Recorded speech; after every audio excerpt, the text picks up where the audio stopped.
Get ready, WWE fans, because your dream is about to become a reality. A monumental return is brewing in the WWE, and if you're a true fan, you've probably already guessed who it is. We're talking about none other than Dean Ambrose. It's almost confirmed that we'll witness his epic comeback at Night of Champions. Why Dean Ambrose? The rumors are flying. Let's dive into why Dean Ambrose's return at Night of Champions is the talk of the WWE. The rumors are spreading like wildfire, and there are two key reasons for it. Seth freakin' Rollins. That's right, the same Seth Rollins who betrayed Roman Reigns and even crossed Paul Heyman.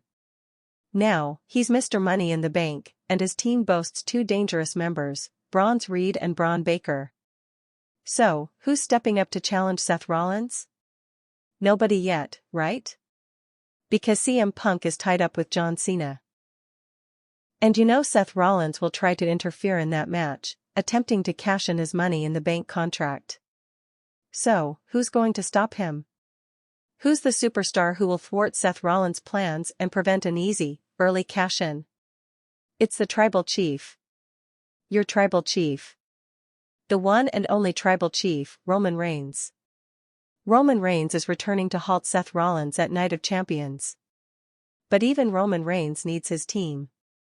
Without them, he can't stop Rollins. And for Roman Reigns' team to be complete, Dean Ambrose is absolutely essential.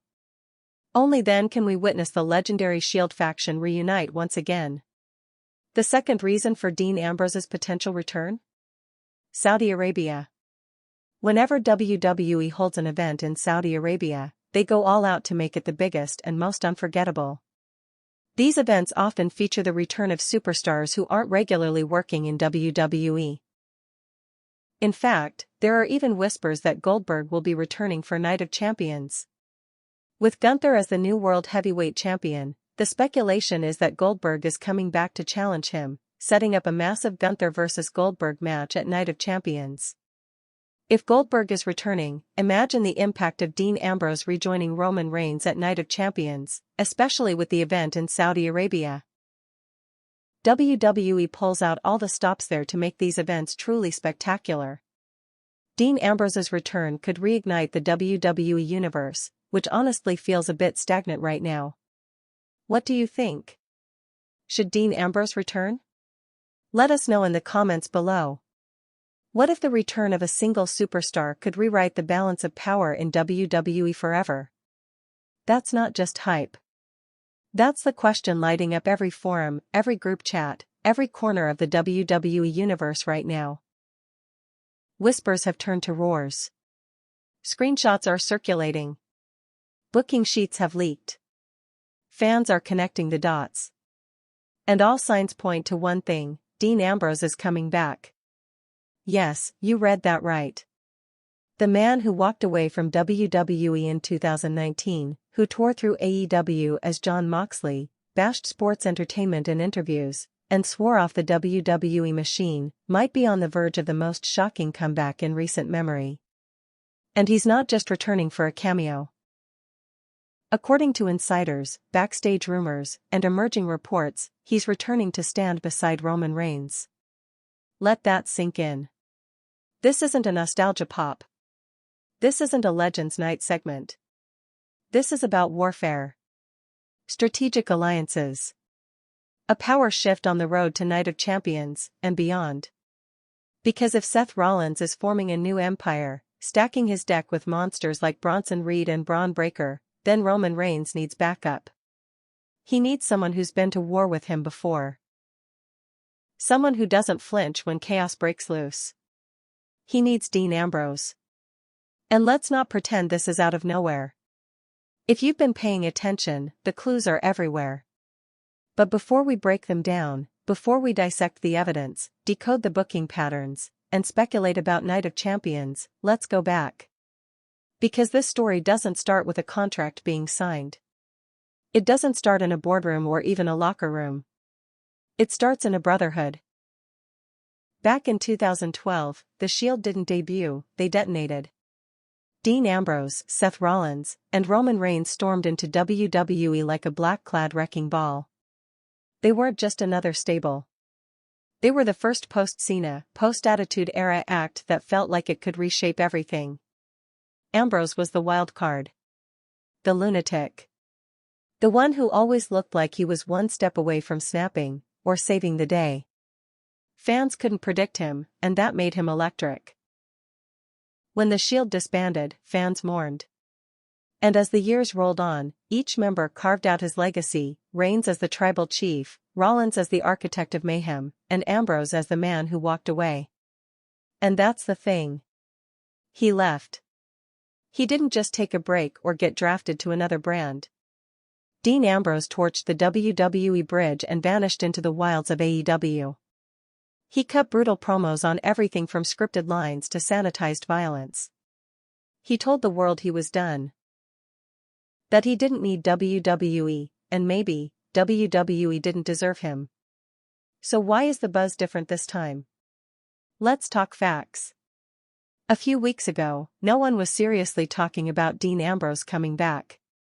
WWE's storytelling was focused on Cody Rhodes' redemption arc, CM Punk's return, and Gunther's historic title reign. Then Seth Rollins won the Money in the Bank contract. Quietly. Calculated. Then he recruited two of the most dangerous men in WWE today, Bronson Reed and Braun Breaker. And formed a faction that feels like a goddamn wrecking crew. At first, fans didn't flinch. Okay, Rollins has backup. Great. But then the questions started swirling. Who's going to stop them? CM Punk's busy feuding with John Cena in a generational face-off. Cody Rhodes is circling Roman Reigns but hasn't pulled the trigger. And the Bloodline? It's shattered. Solo Sikoa and Jimmy USO are at each other's throats, and Paul Heyman's loyalty is in flux. Roman Reigns, for the first time in years, is isolated. But he's not stupid. The tribal chief knows the storm is coming. And if Rollins is planning to cash in at Night of Champions, Roman needs someone to intercept.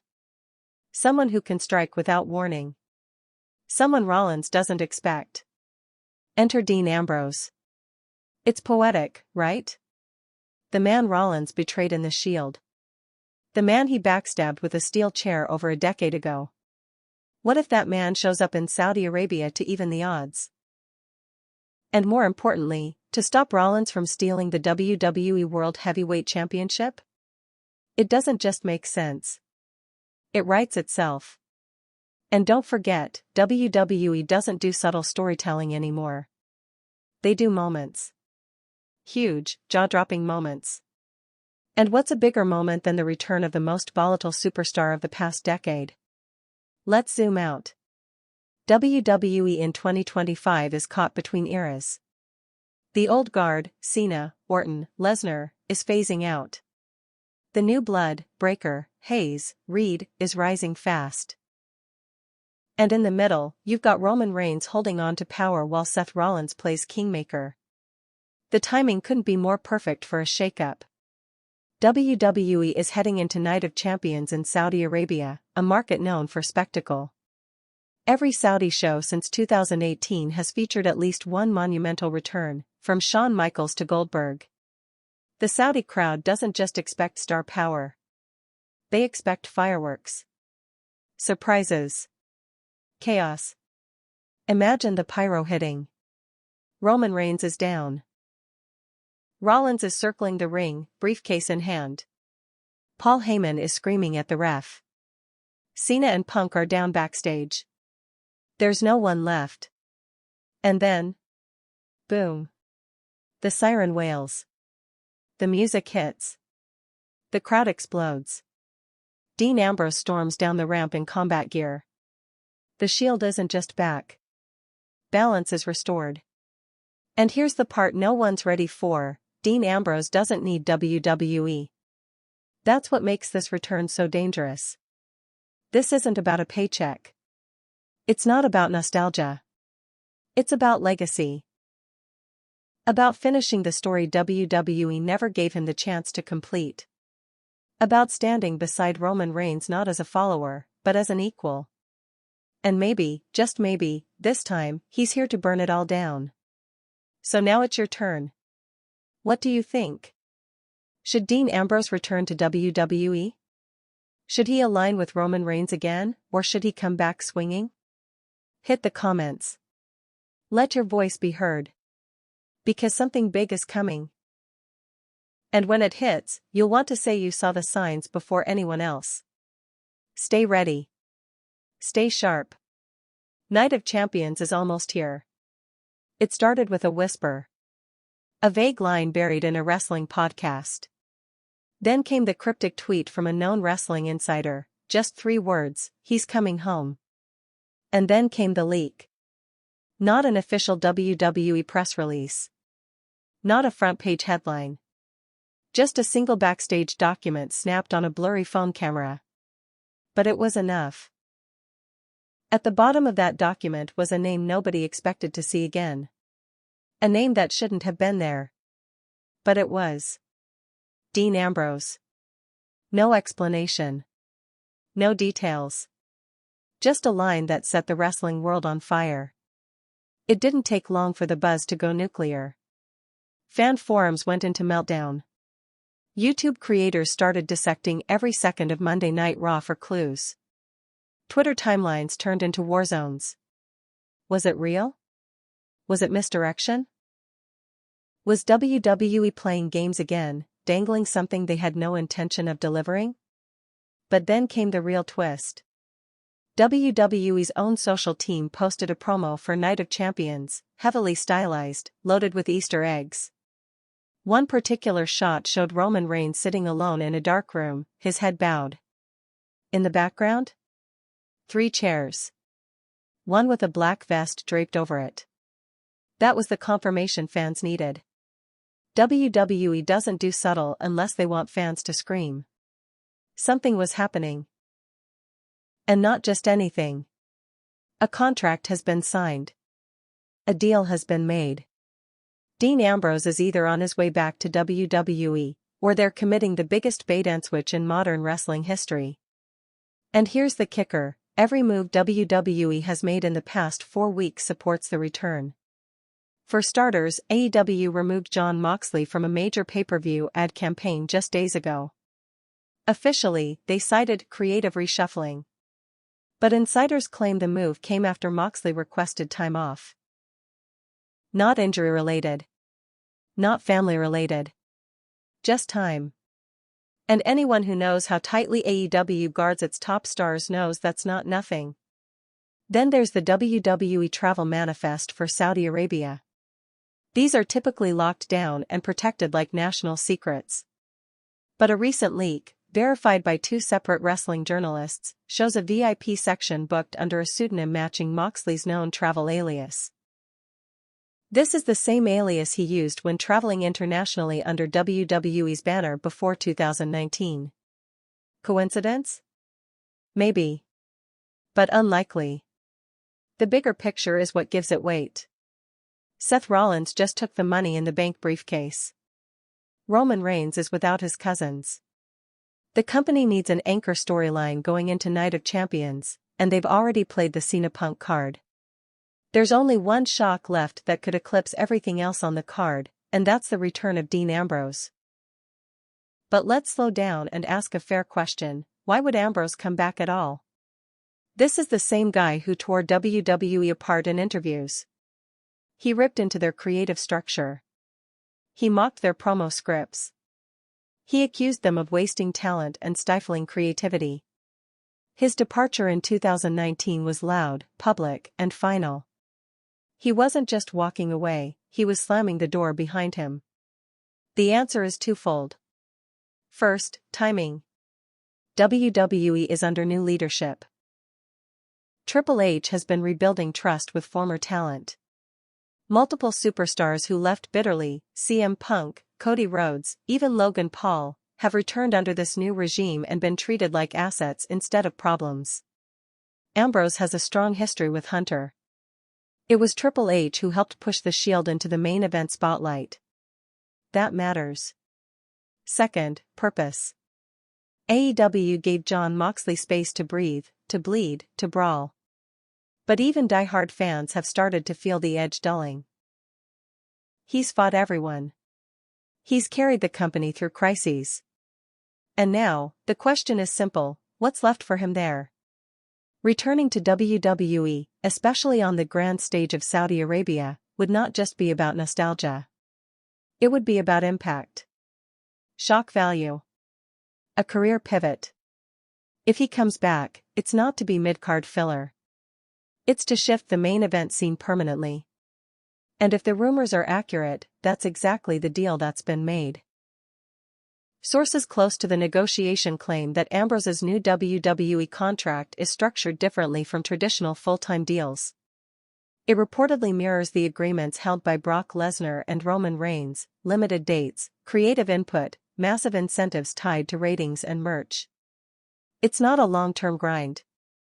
It's high-stakes, high-impact storytelling. And most importantly, it keeps him aligned with Roman Reigns. That's not a small thing. Dean Ambrose has never aligned with anyone without it eventually falling apart. Whether it was the Shield, alliances with Chris Jericho, or even short-term tag teams, he's always been the fuse that lights the explosion. For him to return and stand with Roman Reigns instead of against him means something has changed. He's either made peace with the system, or he's planning to torch it from within. Either way, the audience wins. But not everyone is celebrating. Some WWE veterans have gone on record expressing concern about the message this sends. A few have hinted that bringing Ambrose back undermines the loyalty of full-time talent who stayed the course. One anonymous source called it desperate booking. Another said it was a Hail Mary at best.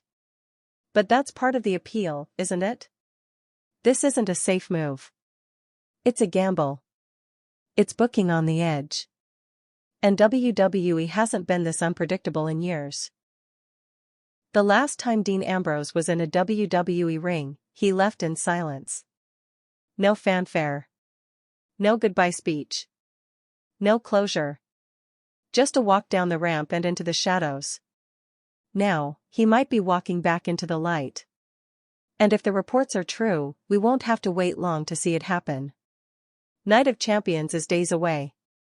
WWE has every incentive to keep this close to the chest until the very last moment. But the writing is on the wall, and if history has taught us anything, it's that when WWE leans into the chaos, the results are unforgettable. So, here's what we know: a contract has been signed.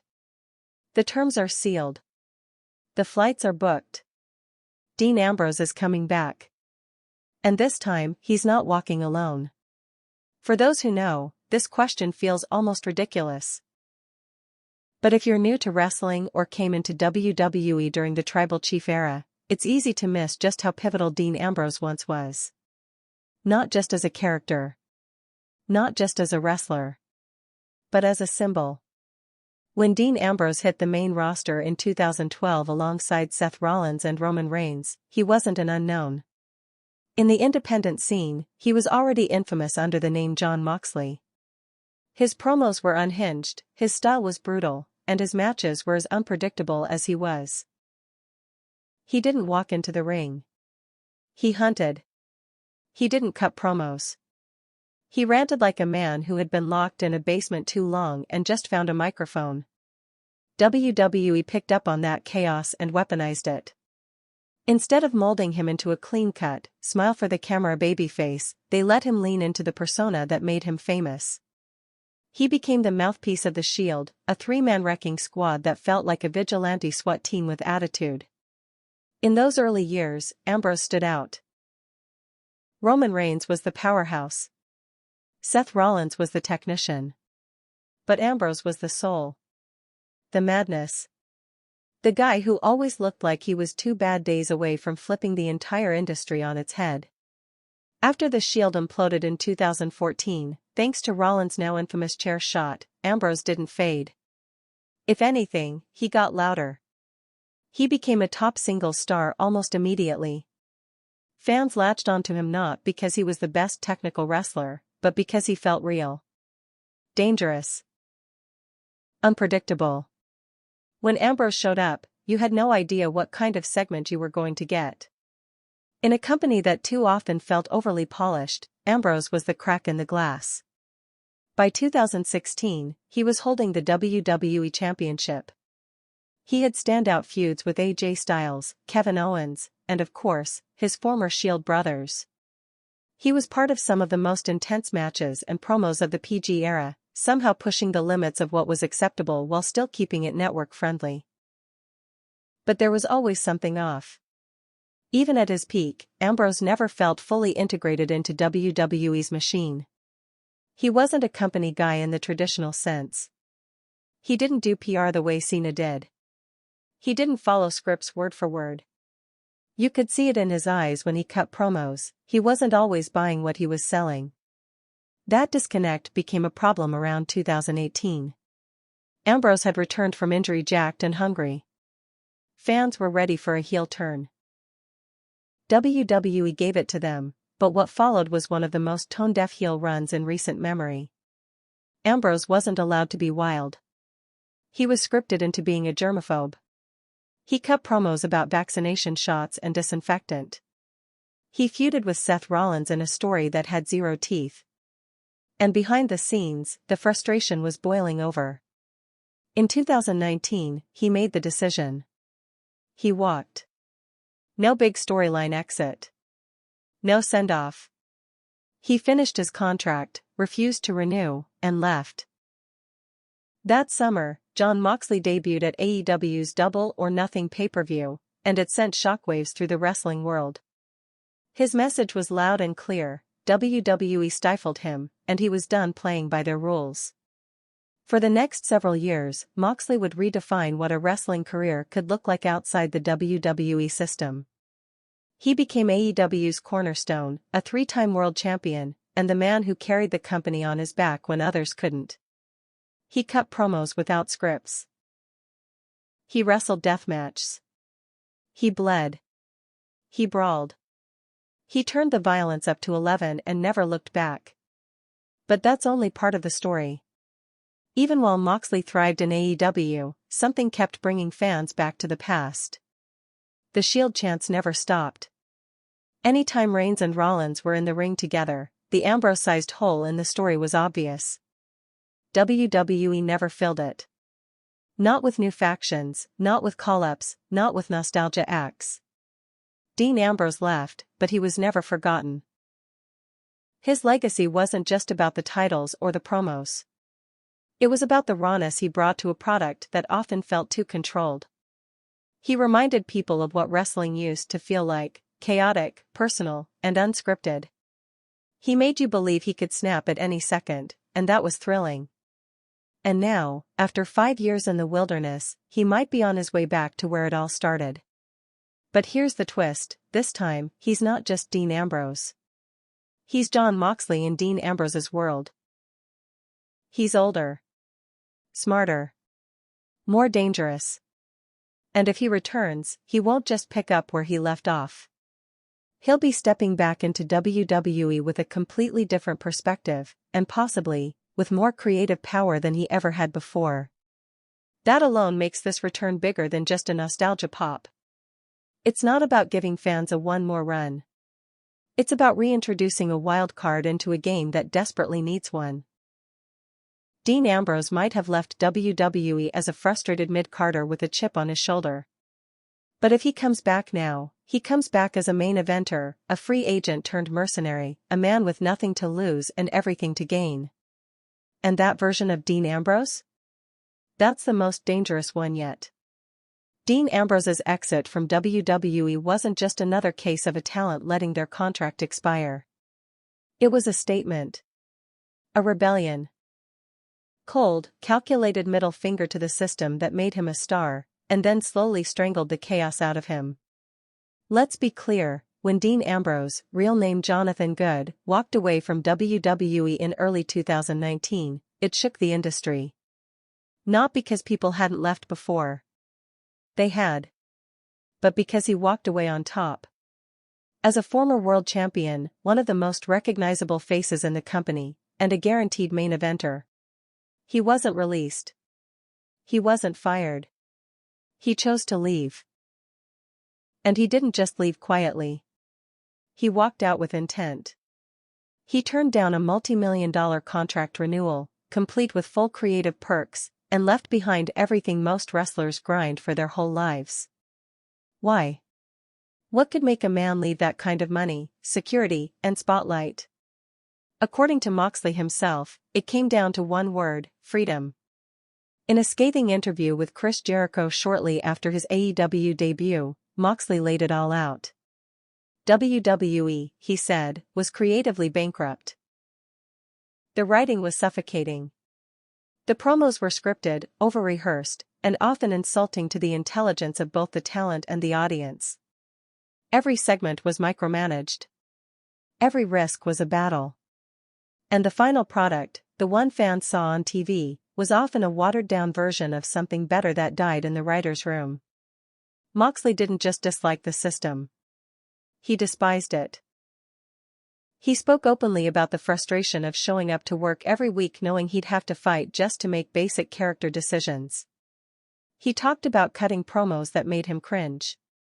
He described the feeling of standing in front of a crowd, trying to get through a promo he didn't believe in, knowing the fans could see right through it. And that's what made his exit different. It wasn't about winning more titles. It wasn't about TV time. It was about integrity. Moxley believed wrestling was supposed to be unpredictable, violent, honest. And to him, WWE had become the exact opposite. So he left.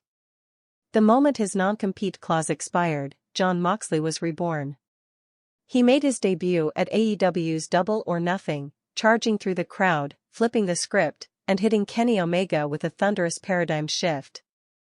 That single move sent a message: the man formerly known as Dean Ambrose was done playing nice. In AEW, he was free. And he wasted no time proving it. He bled. He cursed. He smoked cigars on camera. He tore through the roster and immediately established himself as AEW's top guy. Within a year, he became the AEW World Champion, defeating Chris Jericho in a brutal match that solidified his position as the heart of the company. But what made Moxley's run in AEW so compelling wasn't just the matches. It was the transformation. Gone was the sarcastic, sanitized Ambrose who wore leather jackets and cracked one-liners. In his place stood a brawler with bad intentions. Moxley didn't just look different, he felt dangerous. Legitimate. Like a man who had nothing to prove but everything to protect. Over the next several years, Moxley would carry AEW through some of its most turbulent periods. When injuries sidelined other stars, Moxley stepped in. When backstage drama threatened to derail major storylines, he held things together. He even entered rehab during a peak point in his title run, left to heal, came back stronger, and never missed a beat. But as AEW evolved, so did the questions about Moxley's long-term direction. He'd faced almost every major player in the company: Kenny Omega, CM Punk, Hangman Page, Bryan Danielson. He'd been champion multiple times. He'd led factions like the Blackpool Combat Club and put on deathmatches that pushed the limits of televised violence. In a sense, he had done it all. And with that came the inevitable: what's next? AEW had a younger crop of talent rising fast. Moxley wasn't getting any younger. And as the company leaned more into long-term storytelling, his role started to shift from frontline champion to locker room leader and special attraction. He was still respected. Still lethal. But no longer the center of the narrative. That's when the murmurs started. Not from Moxley himself, he never once publicly hinted at a WWE return. But from the fans. The industry. The people who watched as Cody Rhodes made the leap back to WWE and immediately became a megastar. The people who saw CM Punk return and dominate headlines. The people who knew, deep down, that if Moxley ever wanted one last giant story, one last mountain to climb, one last war, he'd have to go back. Back to WWE. Back to unfinished business. Back to the place that made him a name, then broke him. But it couldn't be the same.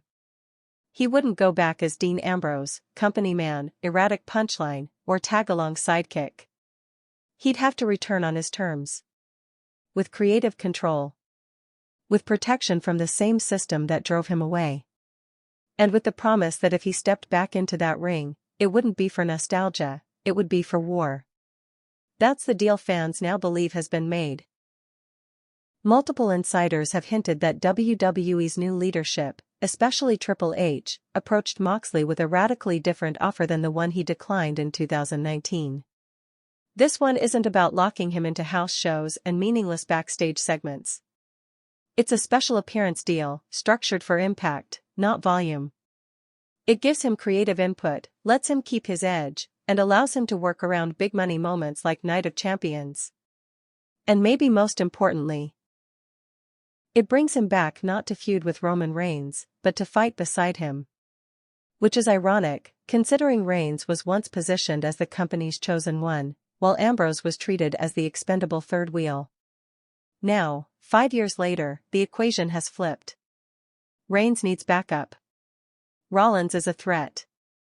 The bloodline is fractured.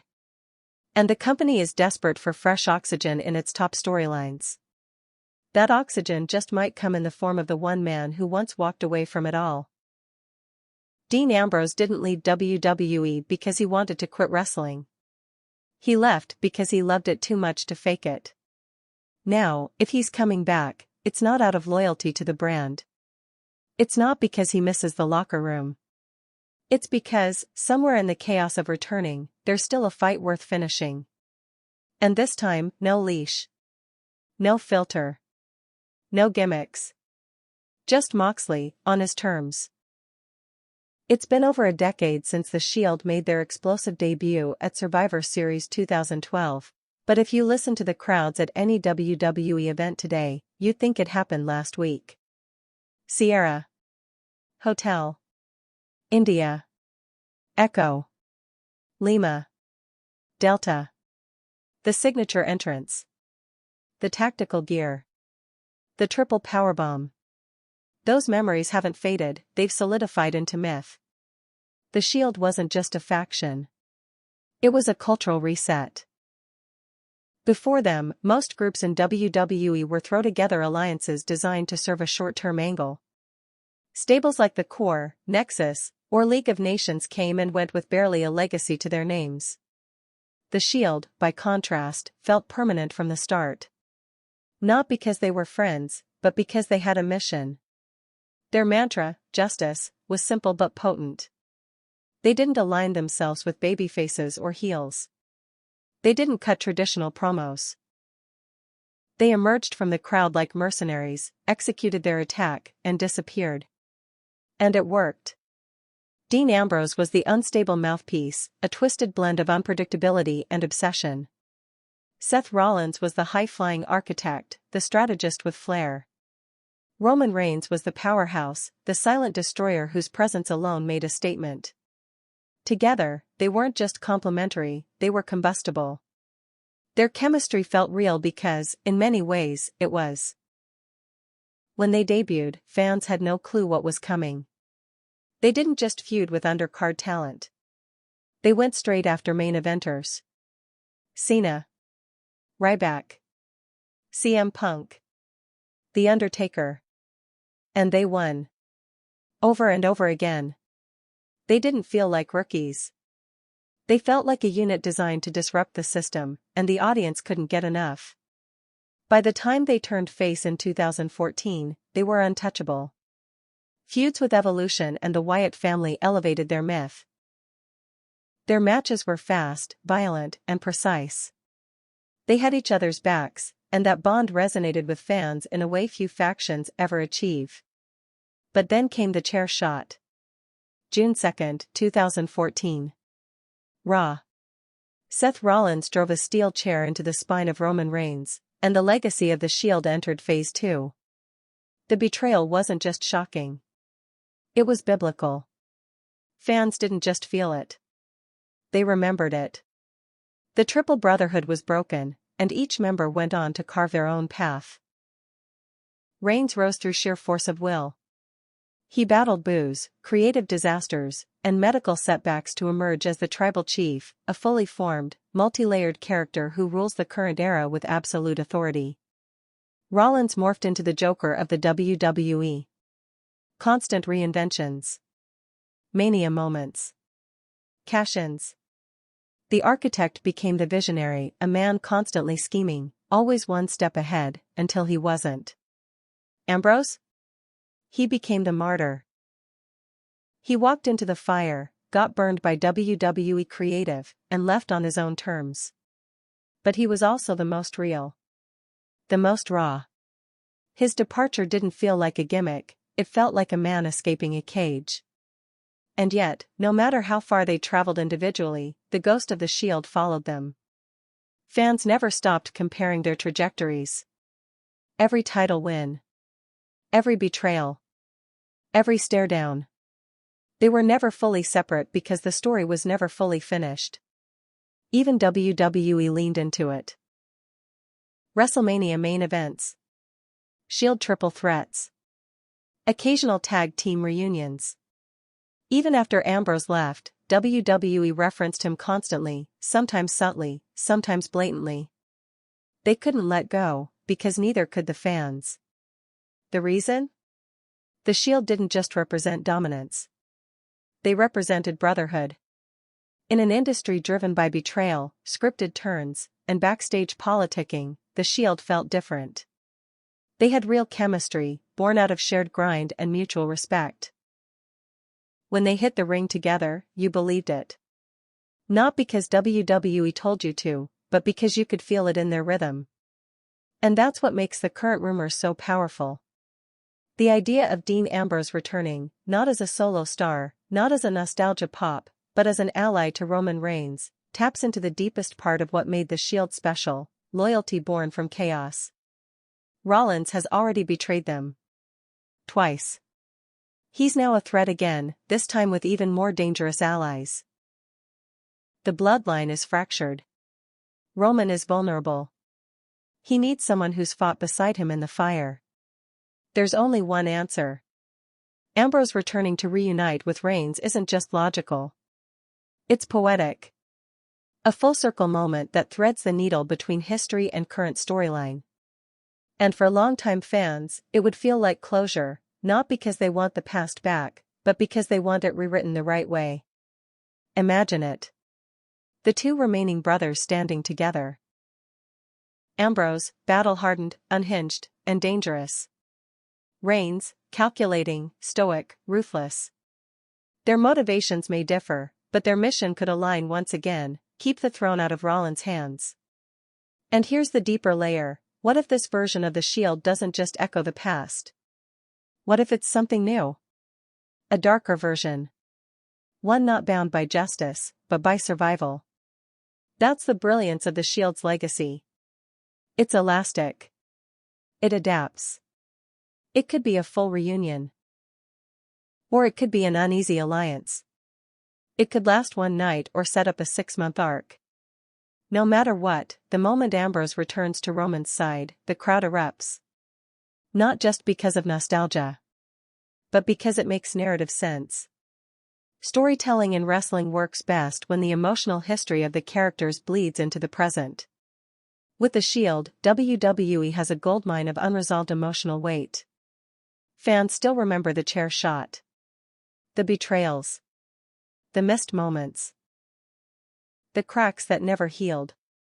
Now, with Rollins once again circling the top, briefcase in hand, WWE has the perfect storm for a redemption arc, one that can only happen if Ambrose returns.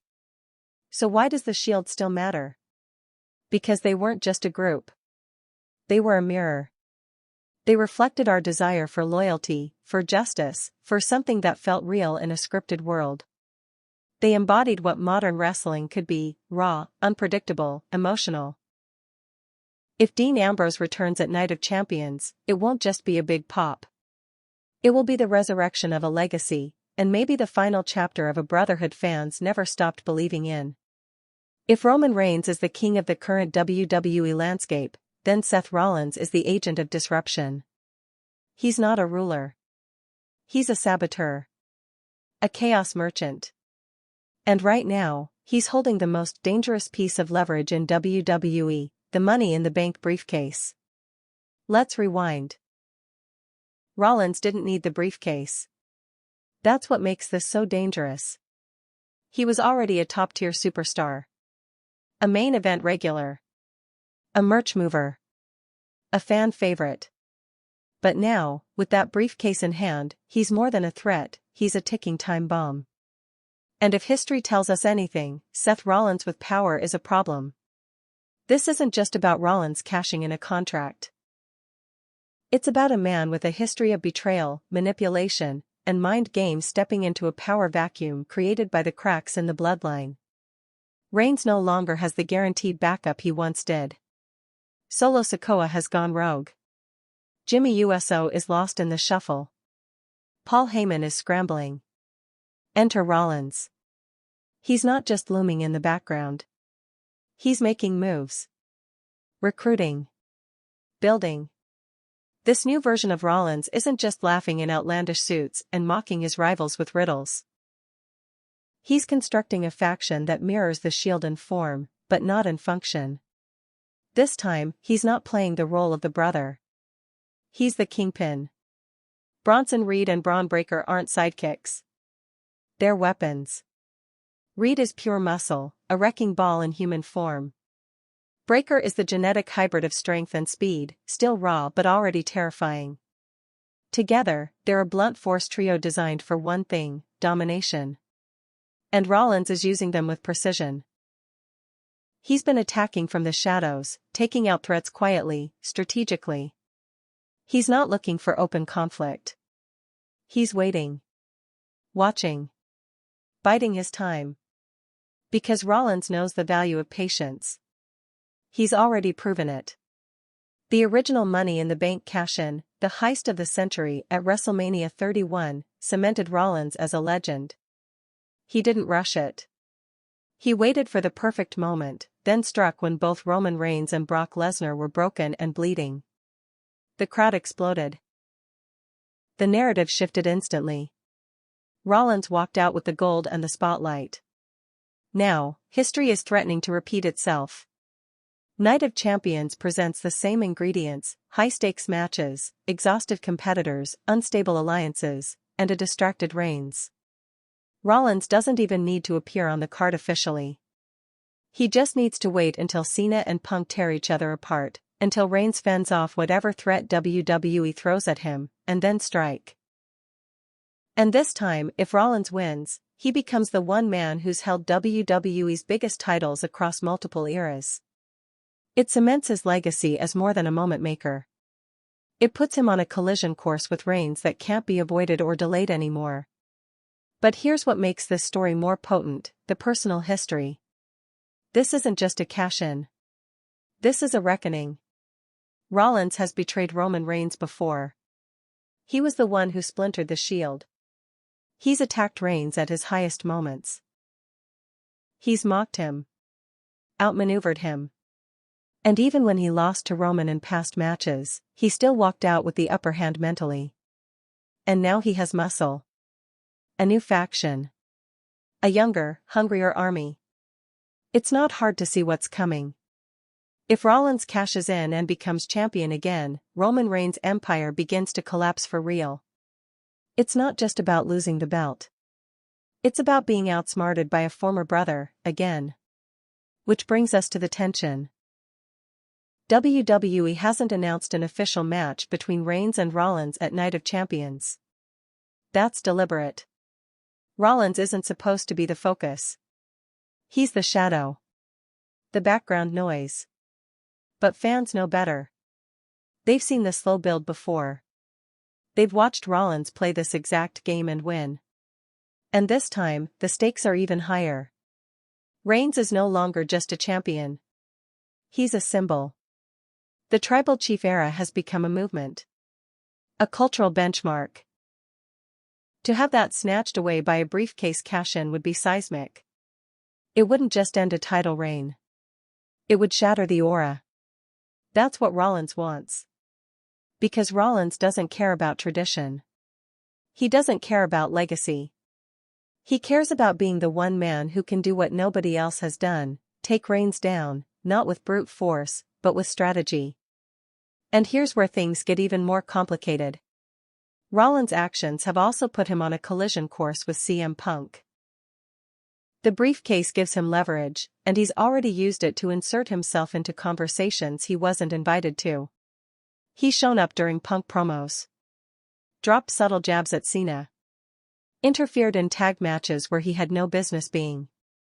Because Rollins doesn't care about lanes, he crashes through them.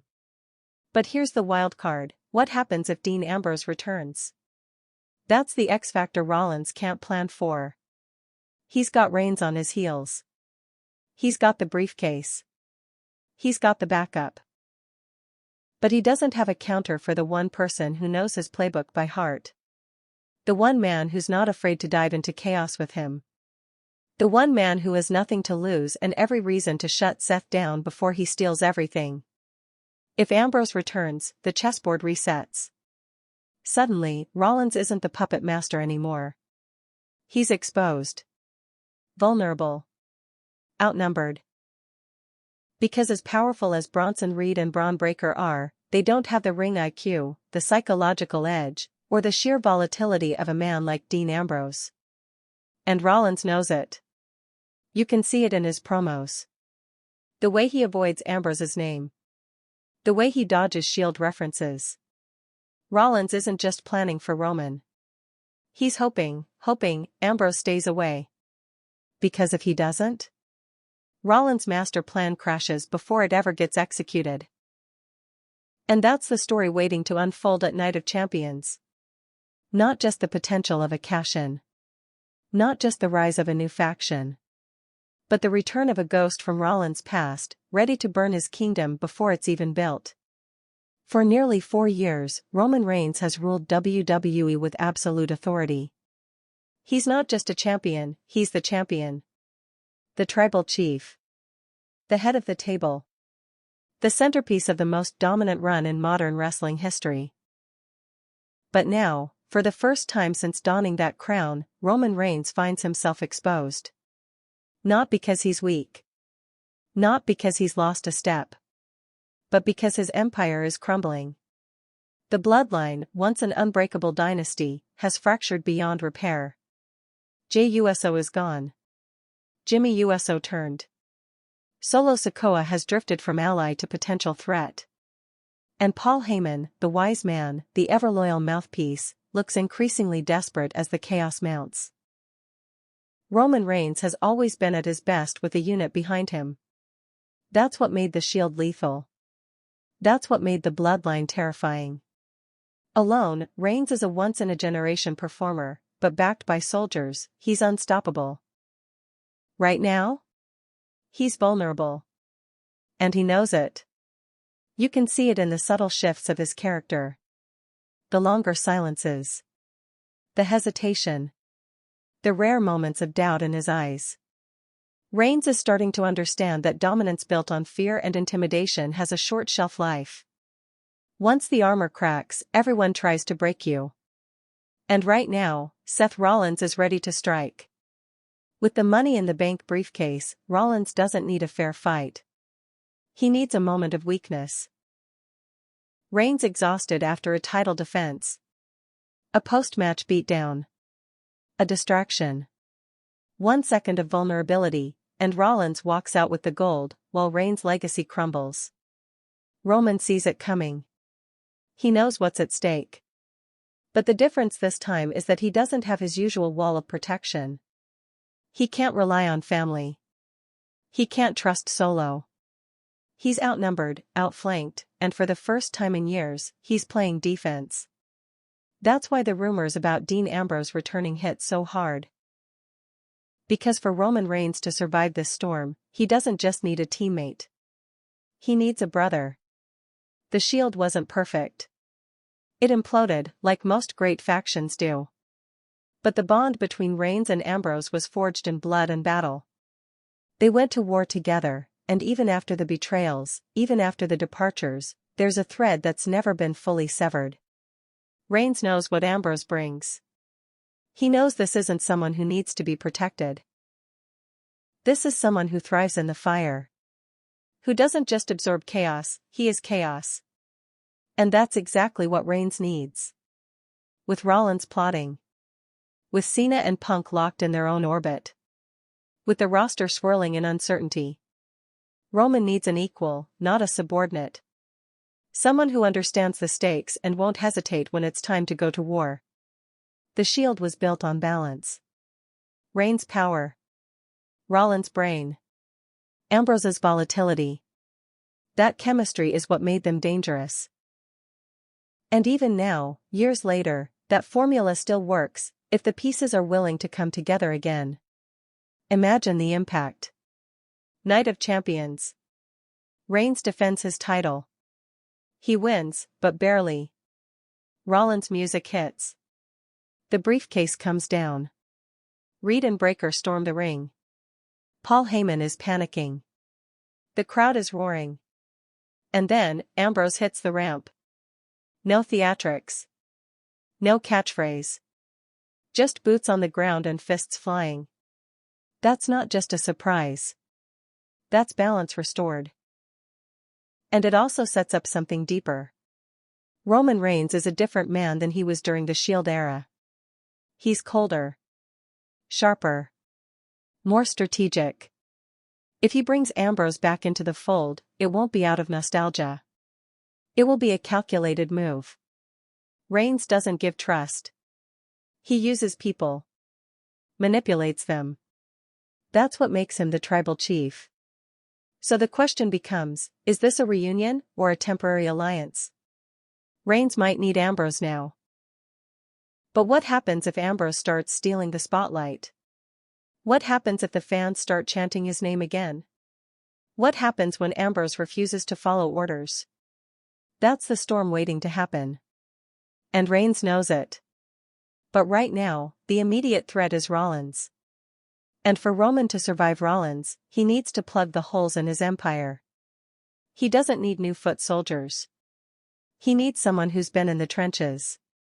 Someone who doesn't flinch. Someone who's already walked away and still came back. That's what makes the Ambrose rumors feel real. Roman isn't the type to beg for help. But he's the type to make deals in the shadows. To call in debts. To recruit when it benefits him. And aligning with Ambrose again, even temporarily, would be the smartest move he's made in years. It's a new era. The Bloodline is dead. The Shield is a ghost. But in the crosshairs of Seth Rollins and the looming threat of a stolen title, Roman Reigns might have no choice but to rebuild, and this time, he'll do it with the devil he once knew. In WWE, timing is everything. It's not just about who returns, it's about when they return and where they return. For Dean Ambrose to make a comeback, there's no better setting than Night of Champions. And that's not just speculation. It's logic. Cold, calculated, WWE-style logic. Let's start with the obvious. Night of Champions is taking place in Saudi Arabia. For years now, WWE Saudi events have operated on a completely different level than the standard pay-per-views. They're not just big shows, they're extravaganzas. More money. Bigger surprises. More pyrotechnics. Star power stacked to the ceiling. These aren't just shows for the live crowd, they're global headlines waiting to happen. Look at the track record. Shawn Michaels came out of retirement there. The Undertaker faced Goldberg. John Cena's made special appearances. Brock Lesnar's been flown in as a headliner multiple times. And even wrestlers like Bray Wyatt and Braun Strowman, who weren't active at the time, returned specifically for these events. It's simple, when WWE goes to Saudi Arabia, they swing for the fences. This year, the anticipation is already through the roof. CM Punk vs. John Cena is rumored to headline. Seth Rollins has the Money in the Bank briefcase and a new faction in his pocket. Roman Reigns is returning to active competition after a stretch of absence. And now, rumors are flying that Goldberg might also be making a one-night comeback to challenge Gunther. That's already enough chaos for one night. But WWE doesn't stop at enough. They chase moments. Viral clips. Crowd explosions. The kind of energy that rewrites storylines for months to come. That's where Ambrose fits in.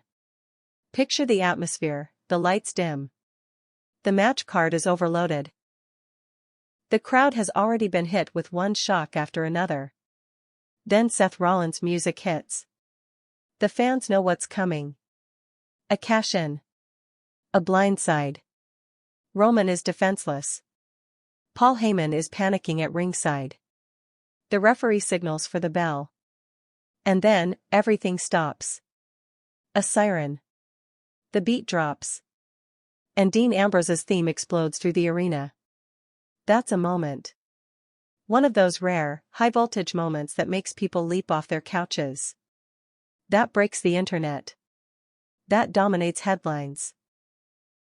And if it happens in Saudi Arabia, WWE knows it'll reverberate across the globe. But it's not just about spectacle. It's about strategy. If WWE is bringing Ambrose back, they're not doing it on a regular episode of Raw. They want global visibility.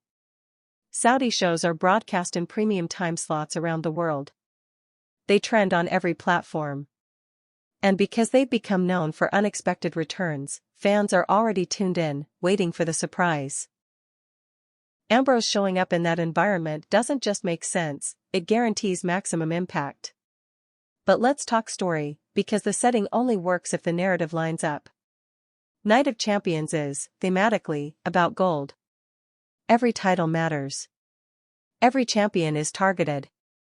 And that makes Rollins' presence with the briefcase even more ominous. It's the one show where he's practically expected to cash in. That expectation creates tension. Everyone's watching him. Every second.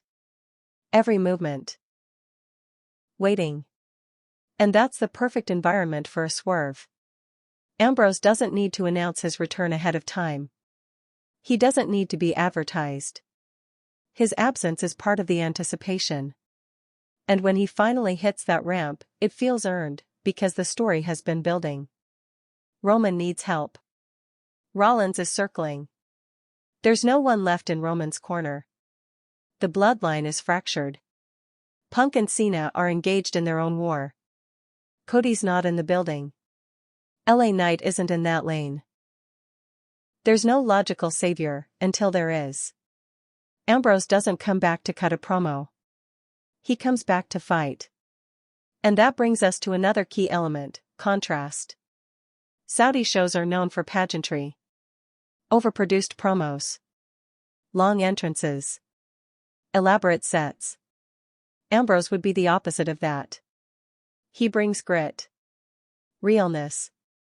He walks down through the crowd, through the chaos, without fireworks, without announcement. He's not there to celebrate. He's there to level the playing field. That contrast would hit hard. And fans would feel it instantly. Because it's not just a pop. It's a message. Dean Ambrose is back. And things just got real again. And then, the implications begin to unravel. Does he rejoin Roman permanently? Is this a one-night deal? What does Seth do now that his plan has been blown up? Does Rollins retreat or retaliate? How does this shift the power structure moving forward? A Saudi show gives WWE the perfect excuse to reboot the top of the card. Because Ambrose's return would have ripple effects, not just for Roman and Rollins, but for the entire locker room. And doing it at Night of Champions means they can pivot immediately, set up Survivor Series, Royal Rumble, or even WrestleMania programs with one domino fall. WWE knows this. They know how rare it is to have all the conditions align, the right story, the right characters, the right setting. And right now? Everything fits. Dean Ambrose. Roman Reigns. Seth Rollins. A briefcase. A broken empire.